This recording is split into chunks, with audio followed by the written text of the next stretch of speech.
भक्तजनों, उम्मीद है यह गीत आपको पसंद आया होगा। कृपया इसको दोस्तों और रिलेटिव के साथ शेयर करें।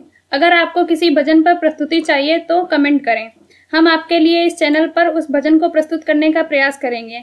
अगर आपने हमारे YouTube चैनल को सब्सक्राइब नहीं किया है तो तुरंत सब्सक्राइब करें और बेल आइकन दबाना बिल्कुल ना भूलें। धन्यवाद।